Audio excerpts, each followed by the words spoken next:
2.4 million units in thousands of transfusions every year. But how safe is our blood bank?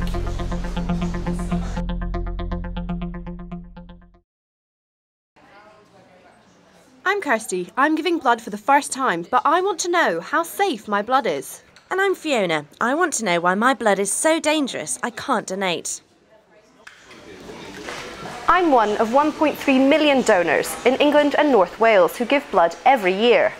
But this blood wouldn't be used in many other countries, like the United States, for the same reasons that Fiona can't give blood. And this is why every day in the UK, 7,000 units of blood are used in transfusions. Some are routine, like this one.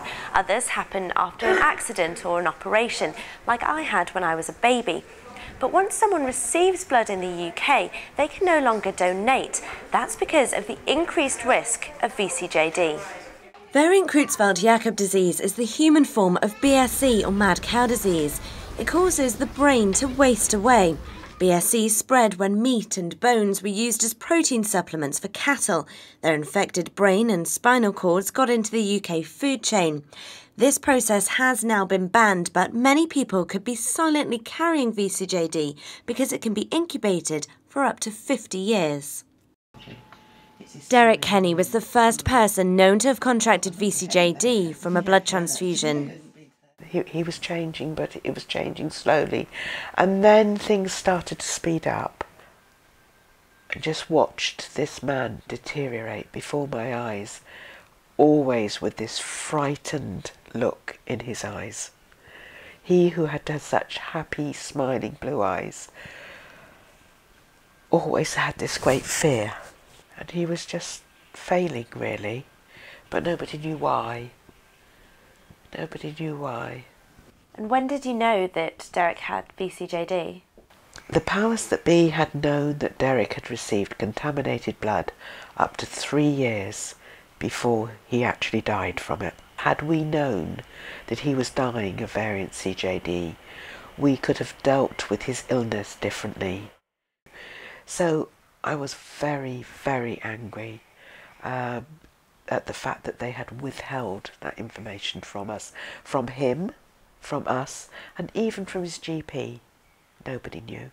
Derek's death in 2003 sparked one of the biggest changes to the UK's blood bank.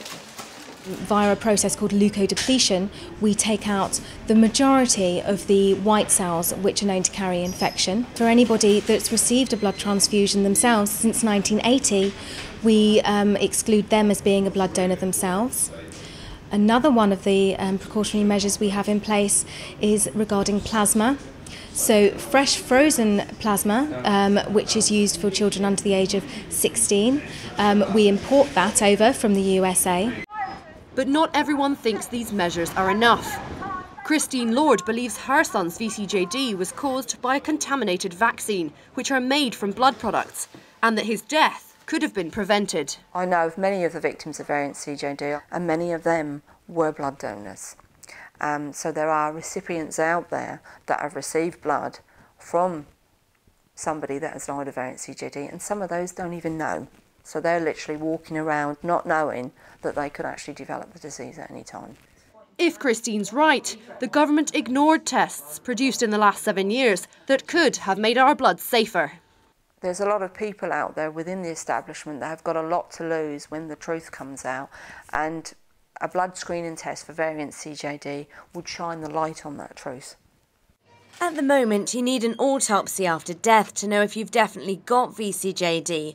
The Blood Service has a centre devoted to testing the tests, but it hasn't found one yet that would allow me to give blood. The problem with the tests under development at the moment is if they give a signal and they say somebody is positive, or not somebody, but something is positive, we have real problems in knowing whether that is really positive, by that I use the term specific, that it is a true signal, or whether it's just a red herring, a raspberry, or something that is giving a signal which has nothing to do with variant CJD.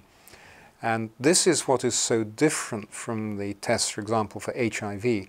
With HIV, we have highly established methods of confirming the specificity of that reaction, to the point that really honestly, in this day and age, we should never make a mistake by calling somebody falsely HIV infected on the basis of a blood test.